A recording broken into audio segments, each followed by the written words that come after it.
Hi there, and welcome once again to Tom's Hit Parade. It is time for the July edition of Backtracks, noteworthy album anniversaries, as well as a spotlight album. So let's get right on into the proceedings by wishing a happy 55th birthday to Roy Orbison's fourth album, In Dreams. It featured the singles Blue Bayou as well as the title track In Dreams, which Rolling Stone ranked as number 319 on their list of the 500 greatest songs of all time. Also released that month, Ray Charles' album Ingredients in a Recipe for Soul. It featured his versions of the classic songs That Lucky Old Sun, Old Man River, Over the Rainbow from The Wizard of Oz, and You'll Never Walk Alone. Half a century ago, Creedence Clearwater Revival hit the scene with their self-titled debut album. It peaked at number 52 on the US Pop Albums chart and featured the hit song Susie Q, as well as their version of Screamin' Jay Hawkins' classic tune I Put a Spell on You. Also released in July of 1968, Deep Purple's debut album, Shades of Deep Purple. It featured the single Hush, which reached number 4 on the Billboard Hot 100 chart, as well as their cover of the Beatles song Help. In July of 1973, Steely Dan's sophomore album, Countdown to Ecstasy, was released. It reached number 35 on the Billboard 200 charts, featured the singles Showbiz Kids and My Old School, as well as probably my favorite song on the album, the lead-off track, Bodhisattva. Also released 45 years ago this month was the New York Dolls' self-titled debut album. It was produced by Todd Rundgren and featured the singles Trash and Jet Boy.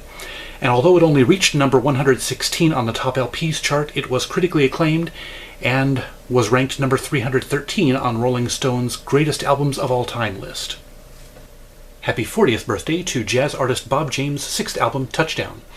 It reached number 37 on the Billboard Pop Albums chart and number 1 on the Top Jazz Albums chart, and it is most well known for featuring the song Angela, which ended up being used as the theme song for the TV series Taxi. Also released that month was Kenny Loggins' sophomore album Night Watch. It was his highest ranking album on the Billboard 200 charts at number 7, and featured the single When I Call You Friend, which was co-written by Melissa Manchester and featured Fleetwood Mac's Stevie Nicks, as well as the first recorded version of the Doobie Brothers hit What a Fool Believes. 35 years ago this month, Madonna hit the scene with her self-titled debut album. It took 15 months to reach its peak position of number 8 on the Billboard 200 charts, but it eventually went on to go 5 times platinum and featured the top 10 hit songs Borderline and Lucky Star, as well as the top 20 hit single Holiday. Also released in July of 1983 was Big Country's debut album The Crossing.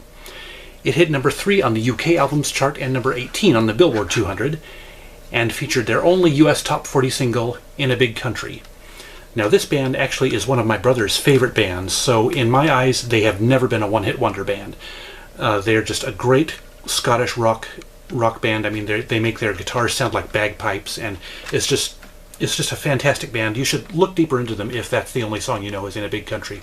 Great band. 3 decades ago, Crowded House released their sophomore album, Temple of Low Men. It was produced by Mitchell Froom, hit number 40 on the Billboard 200 charts, and featured the singles Better Be Home Soon, Into Temptation, and I Feel Possessed. Also released in July of 1988 was Brian Wilson's self-titled debut solo album. It reached number 54 on the album's chart, and featured the songs Love and Mercy, Nighttime, and Melt Away. It featured appearances by Jeff Lynne, Christopher Cross, and Terence Trent D'Arby.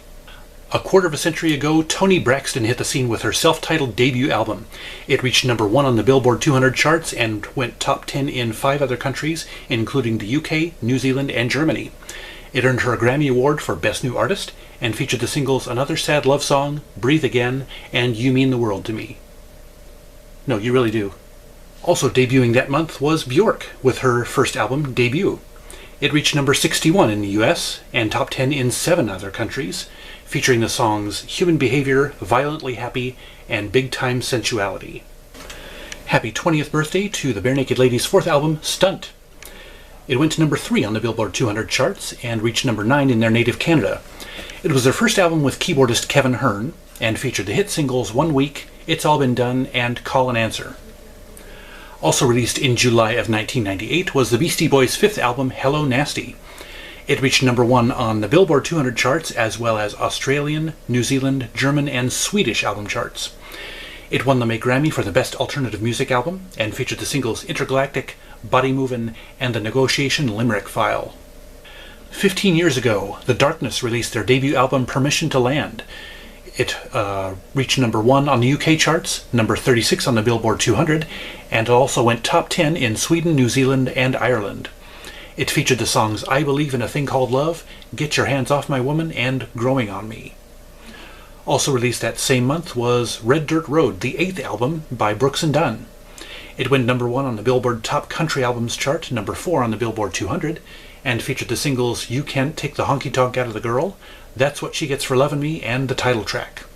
10 years ago this month, in July of 2008, country icon Willie Nelson and jazz master Wynton Marsalis released Two Men with the Blues.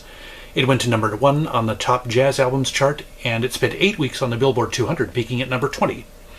This is a great live album. It's in a nice intimate live setting, small crowd, and it's just fantastic. It was in my sister's collection, and I honestly was not expecting to think much of it, but I ended up really, really enjoying it. It features some great classic standard songs like Stardust, Georgia on My Mind, and their version of Caledonia. Now, speaking of Caledonia, if you haven't heard Louis Jordan's version of Caledonia, you've got to listen to it. It's one of the songs that I highly recommend everybody listen to. It's just so much fun. It's so fun and lively. It's just a great, great classic jazz song. Now, back to the anniversaries here. Also released in July of 2008, the 6th album by OAR, All Sides. It reached number 13 on the Billboard 200 chart and featured the songs Shattered, This Town, and my personal favorite on the album, Something Coming Over. Now OAR was basically kind of a jam band, I guess you'd say. And, for this album and the one before it, they kind of went, mainstream radio kind of stuff, brought their songs down to like 3 or 4 minute songs, and so a lot of people don't think much of those two albums. I can't remember what the one before this one was called, but I personally really enjoyed these. My tastes can be a little cookie cutter that way, I admit, but anyway, I like that album. What can I say? Now we are down to the 5-year anniversaries. Released in July of 2013, Robin Thicke's 6th album, Blurred Lines. It spent at least 5 weeks in the top 10 of the Billboard 200 Albums chart, peaking at number 1. It also went top 10 in 8 other countries. It featured the songs For the Rest of My Life, Give It to You, and the somewhat controversial title track. Also released that same month was Sarah Bareilles' 4th album, The Blessed Unrest. It reached number 2 on the Billboard 200, went to number 7 in Canada. It received a Grammy nomination for Album of the Year, and it featured the singles I Choose You and one of my personal favorites, Brave. And now it is time for the Moment of Truth once again, the Spotlight album of the month. This is once again an album by an artist that I've never really sampled before, and on vinyl. This is the first album of theirs that I've bought in any form. This is 50 years old this month. It is the debut album by the band, Music from Big Pink.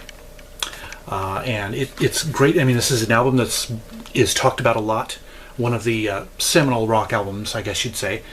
And I really enjoyed it. It was kind of what I was expecting, kind of the sprawling, slow, and luxurious, I guess you'd say, folk rock kind of stuff. The band served as Bob Dylan's backing band for a while, for those of you who didn't know. And yeah, it's great. It's got a great gatefold here. And I really didn't know any of these songs beyond their most popular single, The Weight. But honestly, just a great selection of songs here. Tears of Rage, the opener, was really good. And at times, Chest Fever, I really enjoyed that one. It featured a kind of a feedbacky organ sort of thing that reminded me a lot of The Doors. This is just a great album, and they cover a couple of Bob Dylan songs. I Shall Be Released, and I don't know if This Wheels on Fire is a song that was recorded before this album or not, honestly. But yeah, this is a great album. I recommend it. I don't know if it's enough to make me want to buy any more albums by the band, but it's just great. I mean, all the songs have that mournful wail vocals by Richard Manuel, I don't know how you pronounce his last name, sorry. But yeah, this was a very good album. I'm glad I picked it up and listened to it. Music from Big Pink by the band. My Spotlight album of the month. It's another positive experience in my further exploration of vinyl music, classic rock. So yeah, that is it for Backtracks for July of 2018. Any favorite anniversary albums of the month for you that I didn't mention? I only mentioned a few, just as I said earlier, so I can keep this one going for as long as I can. 5 years from now, I'll have different ones to mention. I won't have run out of all of them. So anyway, thank you so much for watching. Subscribe if you haven't yet. Please comment. Comments are welcome. And again, thanks so much for watching. And remember, life's too short to be a music snob.